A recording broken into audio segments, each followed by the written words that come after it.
வரை டெல்லி அதிகாரத்துக்கு சிற்ப சொப்பனமாக இருப்பது தமிழ்நாடும் தமிழ்நாட்டு மக்கள் மட்டும்தான் என்பதை நீங்கள் புரிந்து கொள்ள வேண்டும்.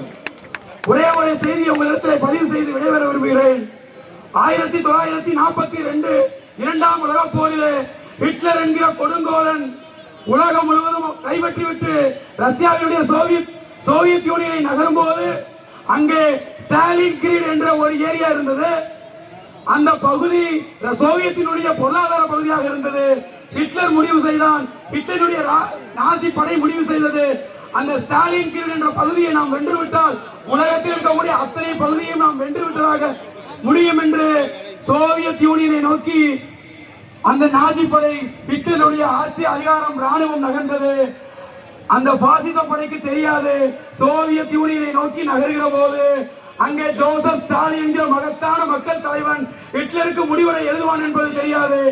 அதே போலதான் நாங்கள் டெல்லியை கைப்பற்றி விட்டோம், பீகாரை முடித்து விட்டோம், அடுத்து தமிழ்நாடு தான் என்று அமித்ஷா சொல்லுகிறார். வாருங்கள் அமித்ஷா, அங்கே ஜோசப் ஸ்டாலின் போல இங்கே முத்துவேல் கருணாநிதி ஸ்டாலின் இருக்கிறார்.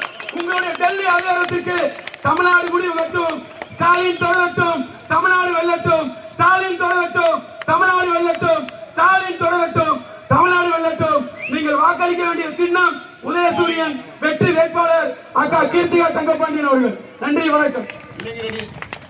இளைஞரணி நிர்வாகிகளுக்கு